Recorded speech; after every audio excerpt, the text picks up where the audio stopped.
Hello అండి, నమస్తే. ఈరోజు వీడియోలో కొత్తిమీర రైస్ను చాలా సింపుల్గా ఎంతో రుచిగా ఎలా చేసుకోవాలో చూపిస్తాను. నేను కుక్కర్లో చేశాను ఈ కొత్తిమీర రైస్ను. ఈ కొత్తిమీర రైస్ను 10 నిమిషాల్లో చేసుకోవచ్చు. మరి తప్పకుండా మీరు కూడా ఒక్కసారి వీడియోలో చూపించినట్టుగానే ట్రై చేసి చూడండి. అద్భుతంగా ఉంటుంది. ఒక్కసారి ట్రై చేశారు అంటే ఖచ్చితంగా మళ్ళీ మళ్ళీ చేసుకొని తినాలి అని అనిపిస్తుంది. మరి ఈ వీడియోని ఎక్కడ స్కిప్ చేయకుండా చూడండి. అలాగే వీడియోని పూర్తిగా చూసే ముందు వీడియోకి ఒక చిన్న లైక్ కూడా ఇవ్వండి. మీరు లైక్ చేయడం వల్లే నా వీడియో ఇంకా చాలా మందికి అయితే వెళ్తుంది. ముందుగా మిక్సీలోకి ఒక పెద్ద కొత్తిమీర కట్టను తీసుకొని శుభ్రంగా కడిగి ఇలా కట్ చేసుకొని వేసుకోవాలి. ఆ తర్వాత 3 పచ్చిమిరపకాయల్ని ఇలా తుంచుకొని వేసుకుంటున్నాను. అలాగే ఒక వెల్లుల్లిగడ్డని ఇలా పొట్టు తీయకుండానే వేసేసుకుంటున్నాను. చిన్నది అల్లం ముక్క కూడా వేసుకోవాలి. అలాగే కొంచెం నీళ్లు వేసుకొని ఇదంతా మెత్తగా పేస్ట్ చేసుకోవాలి. ఆ తర్వాత గ్యాస్పై కుక్కర్ పెట్టుకొని కుక్కర్లోకి ఆయిల్ వేసుకోవాలి. ఆయిల్ వేడైన తర్వాత ఆవాలు జీలకర్ర వేసుకోవాలి. అలాగే 3 చిన్నవి బిర్యానీ ఆకులు, 4 లవంగాలు కూడా వేసుకుంటున్నాను. ఆవాలు జీలకర్ర చిట్పట్మన్న వెంటనే 2 మీడియం సైజ్ ఉల్లిగడ్డలు తీసుకొని ఇలా పొడవుగా కట్ చేసుకొని వేసుకున్నాను. అలాగే రైస్కి సరిపోయేంత ఉప్పును ఇప్పుడే వేసేస్తున్నాను.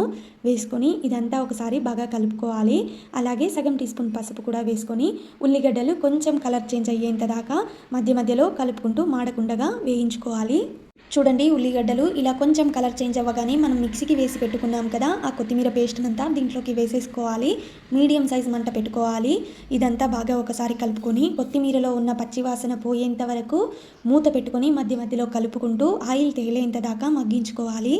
చూడండి, ఇలా కొత్తిమీరలో ఆయిల్ తేలిన తర్వాతనే మీడియం సైజ్వి 3 టమోటోలు తీసుకొని ఇలా చిన్న చిన్నగా కట్ చేసుకొని వేసుకోవాలి.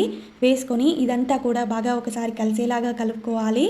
మూత పెట్టుకొని మధ్య మధ్యలో కలుపుకుంటూ ఈ టమోటోలు కూడా మెత్తబడేంత దాకా కలుపుకుంటూ మగ్గించుకోవాలి.